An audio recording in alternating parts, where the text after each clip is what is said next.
What is up, guys? You're tuning into NickyMGTV for another video. As always, you can hit me up on Instagram, Snapchat, Twitter, down in the comments below if you have questions about the military. Specifically, we're talking about the Navy Seabees in this video. So we're on a field op of some kind already. Give you guys a heads up. They've got their flax on. Escorting to a certain location and providing security 360 up until we get there. Once we get there, we're going to set security for them until they're ready to take over.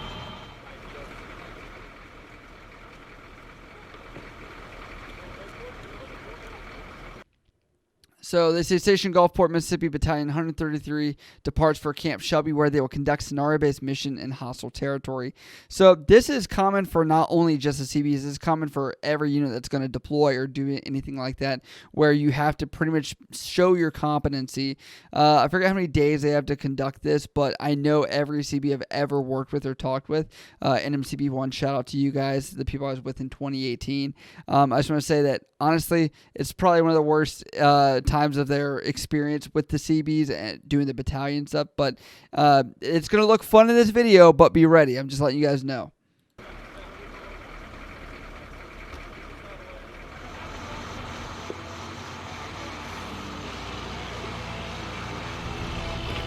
Long days. Tell you that. Long, long days.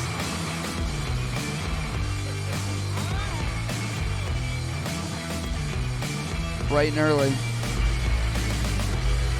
And by the way, Gulfport, Mississippi is not the best place to be stationed. So kudos to these guys going out there doing this job, because Seabees are a different breed. They're the dirt sailors. The mission of Seabees is to go where needed and provide construction support, whether that be wartime, peacetime, humanitarian efforts, anywhere around the world at any time. We build houses, we build towers, we go in and refab like a hospital. I got to do a couple of those. We built some schools in Dominican Republic. So initially I just thought like, hey, I'm gonna just be swinging a hammer, but then I found out it was a much wider spectrum. When I was with the Seabees on two different occasions, one was on the USNS Mercy humanitarian mission, which we did Indonesia, Cambodia, Vietnam, and Indonesia. Did I say it? I think I said all of them. Sorry. Just trying to ramble off here, but they actually worked with the Australian equivalent Seabees as well. So lots of cool experiences. Also, they did work on some of the runways and stuff that we were on a different area as well. So tons of great humanitarian stuff. When a typhoon came through, they helped out clear trees and do stuff like that. If you want to watch, I have a video about that, what we did. It's pretty remarkable being in such a unique field of the Navy, because there's so many times where I introduce myself to people and they ask me what I do, and I tell them I'm in the Navy, and they always ask, well, are you on a ship? What ship are you on? And I'm like, no, I'm actually on the ground. I'm with the Seabees. And that's always the first question, what are the Seabees?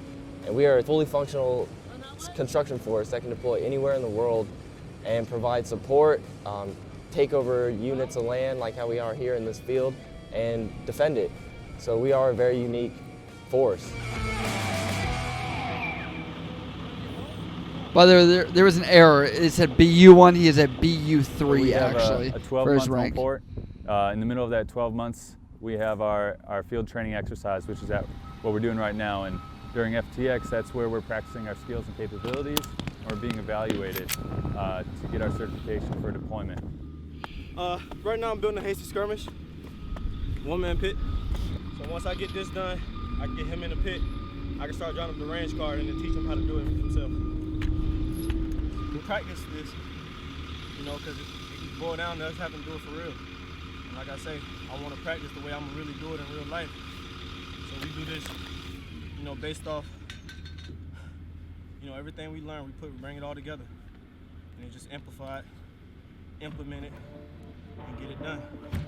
So he's talking about having a two-man fighting position here. Obviously, you're going to want to have security set up.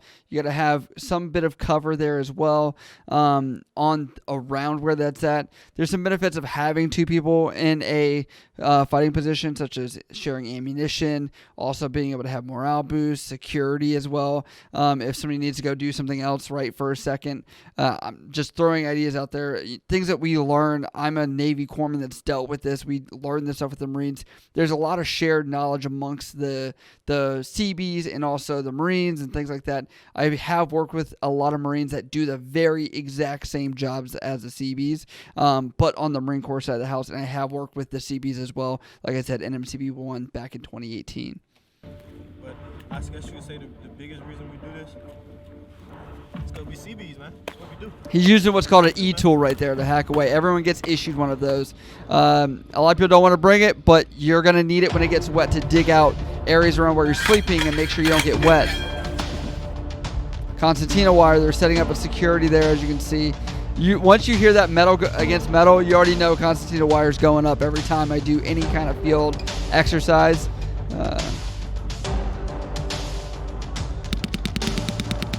Being tested on indirect fire, small arms fire, sniper attacks, and how we defend against those. So we, as Seabees, we're not offensive units. We're all defensive. So he said all defensive. So the phrase "we build, we fight" is what is commonly known in the CB community. Yes, they build. That's the primary mission. Then they fight, right? Like if they need to, that's like a secondary thing. So they're not going out there like the Marines trying to kick down doors. They're really just trying to build infrastructure. That way we can have a presence there. That's okay. There you go. Get him out of there. This looks like a I'm gonna corpsman of show some this while kind, I teach maybe. you guys. We have squad leader class, crew serve weapons class. We have fire team leader class. And we also have convoy security. So all these classes that we teach the trainees how to do this. Tourniquet. Not sure why they're doing it standing up. What's going on with that? Maybe taking it off. So then once they do come out here, the things that we taught them are the same Mass things that we grade Kaz. them. Hopefully see some corpsman action here. Click on blank. All right. All right, look at that. They've got tents everywhere. It's tent city. Marines are jealous out there.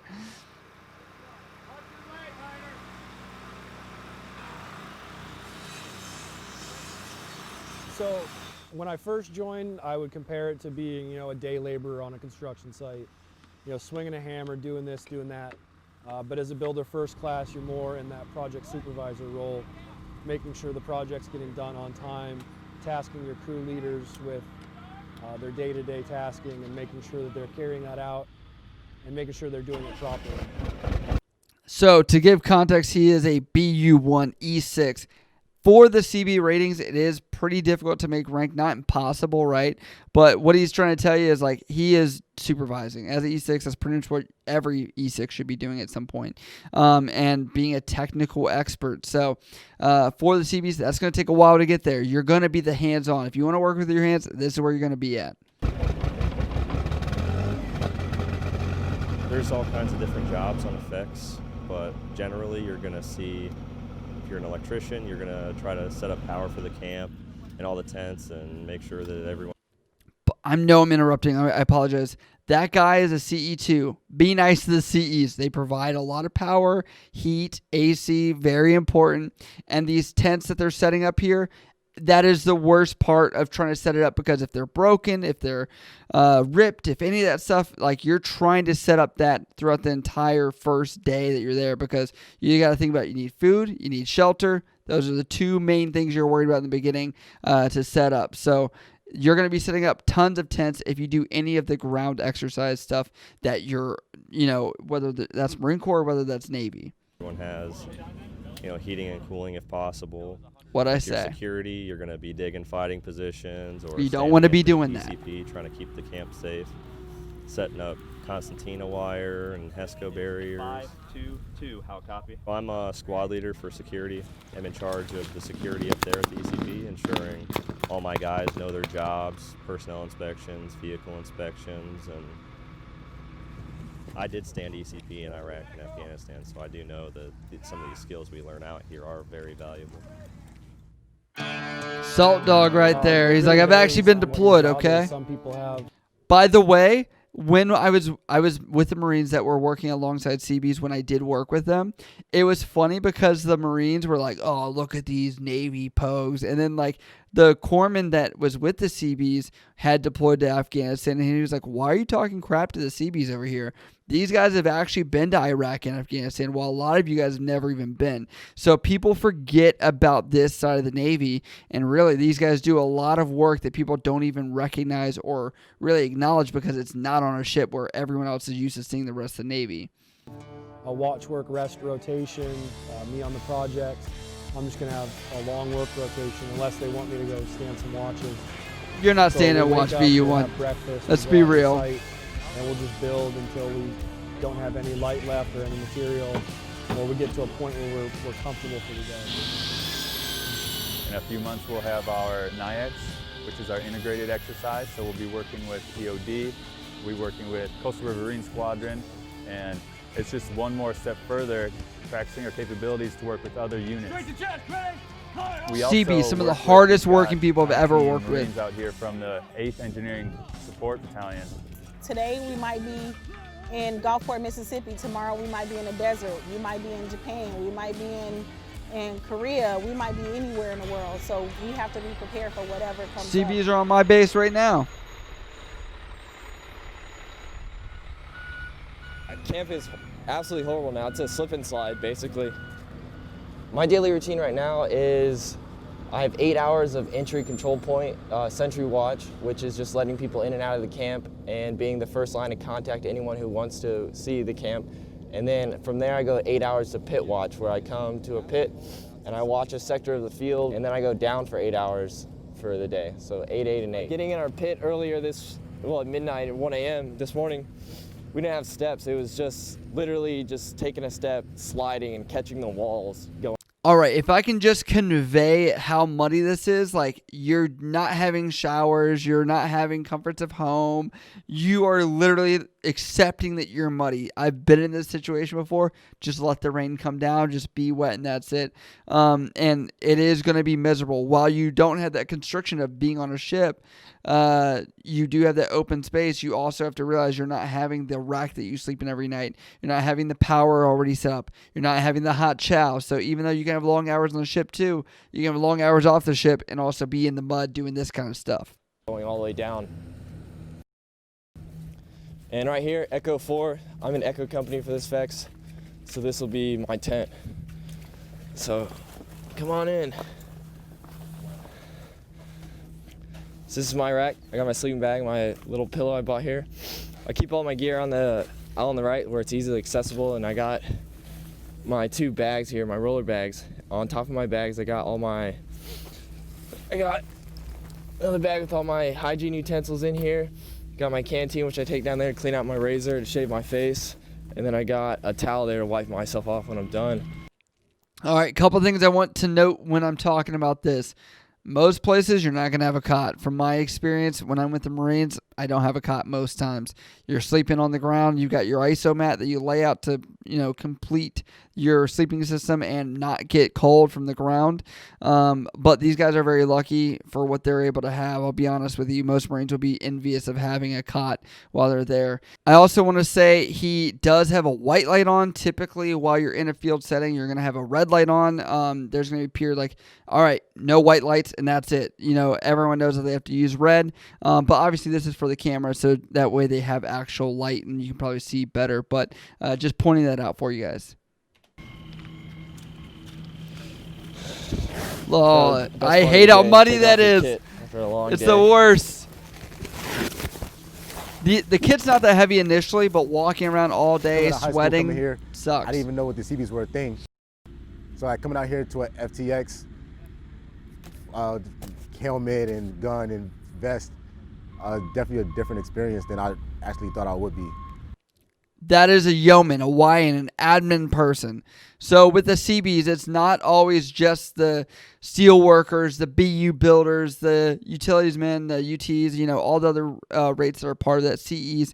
Not trying to miss any, but it's crazy because there has to be other rates that get augmented into those units. So when I was with the Seabees, we had an ET with us at one point. We had also CS is culinary specialists. We also had logistics specialists. We also had corpsmen as well. So there's other rates that are going to get stationed with the Seabees. And so you may be able to get one of these different experiences working on land with the Seabees versus being on the ship. Finally, after 16 hours of watch, I can finally go to sleep. I'm from San Diego, so I never thought I would be outside sleeping in a tent or basically camping. This is definitely a different environment. It sucks to like sleep in a tent, not be able to shower, not get hot meals every night. It's just like everything that you don't want to go wrong goes wrong. You notice he said no hot meals. Usually for longer exercises, you can anticipate having a field kitchen set up. If you're really going to be out there that long, they have something called UGRs that they can heat up. I personally did have that because we were out in the field for a decent amount of time.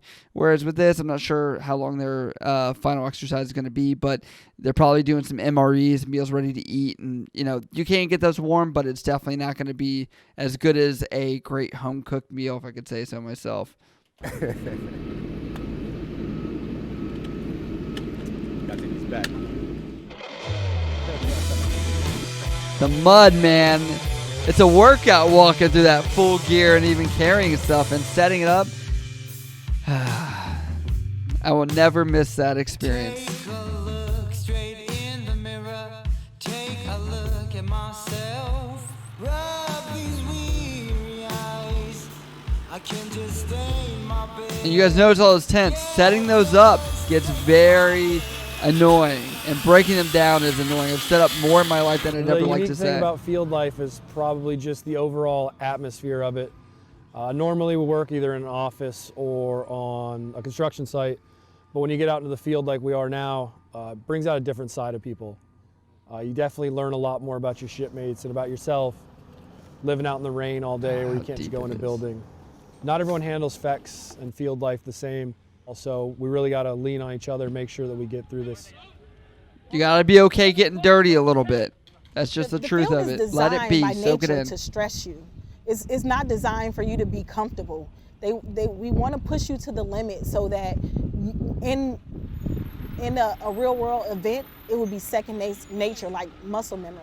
So it's designed to push you to the limit. So you're gonna be tired, you're gonna be drained, you're gonna have to deal with the elements. You may be wet, you may be cold, but with this situation, the unique situation that we're in right now, it pushes you to deal with those situations down the line. So when it does come up, you're like, oh, I know what that's like, that's cool. All right, I'm going to go back a little bit. So I do want to annotate for people that are interested in the uniform as well. She does have her SCW there, her SKU is what they call it, and also Expeditionary Warfare. So if you are with Seabees, typically you will be able to get their SCW and the Expeditionary Warfare pin. So I have not gotten either of these pins, but from the Seabees when I was working with them, it looks like both of them, some of the requirements are very similar, and they're pretty alike that you can get them pretty quickly. If you already have one, working on the next one is not as bad as many people would say. So yeah, overall, it's great. If you're with the Seabees, you're going to get 2 warfare devices from it. If you are a rate that does not deal with the Seabees typically, you could be easily 4 different warfare devices if you've been on a ship before as well. Everyone's hurt out here. Everyone's in pain. Everyone's struggling, whether their shoulders are hurting because their kit's heavy, holding their rifle gets heavy after a while. So we're standing in such long watches, and it can be miserable conditions. At 1 a.m. today, it started pouring down rain on me and my pit mate, and we didn't even have our tarp up yet, so we had to get that up, and I'm drenched head to toe, and I'm just so pissed off at the time, and I just don't want to move. I'm just sitting there and bracing the suck, and I see my pitmate still moving, and he's still like grinding and getting the job done. And it's like, I totally respect that. I have to help you out now. Even though I feel horrible right now, I'm so angry. And you're wet. By yourself. I'm gonna help you out. And I know if the tables were turned, he would be right there with me, and he would be helping me out too. Oh, but we got some medical. Shipmates, they become We got some your medical family, right and there. You depend on them. There they you rely are. on them. But then you have your actual family who, you know, your kids or your husband or your wives or your mom or your dad, and they almost become your extended family. So you have to learn how to like mentally prepare yourself to be in that situation. It's definitely a tough thing. You got to make sure that if you are married or something, that you have the right person that's with you, that's willing to be committed for that kind of thing.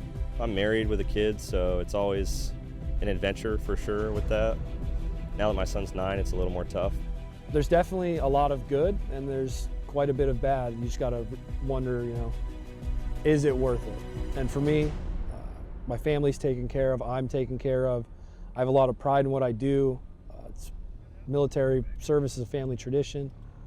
I think when I retire from the Navy, what I'll take from it the most is I learned a lot about personal responsibility, integrity. I didn't always do the right thing before the Navy, and even when I was junior in the Navy. But I think I owe a lot of who I am now to what I've learned in the Seabees and in the military in general. BU1 says he went to captain's mast at one work, point. No doubt. If you're very hardworking, you like moving equipment and doing construction, that's all they do. So Seems like he's not soaked on this. It's okay though, man. We get you. You were ready for that paperwork, the admin life.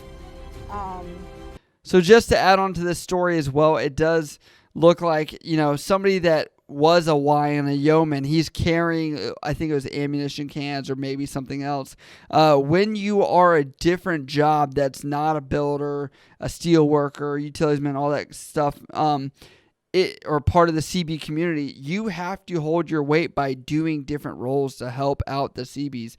That's how you gain respect, recognition, and people that really think that you are worthy of being part of that team. So if you're looking to take on one of these jobs, definitely look at those CB rates as well. They don't come up that often if you're going to MEPS, but that's okay. If you're another job, you can always pick those jobs that are with the CBs if you'd like as well. But if you guys do have questions about this or anything else, you can always hit me up on Instagram, Snapchat, or down in the comments below. I love you guys. I'll see you next time.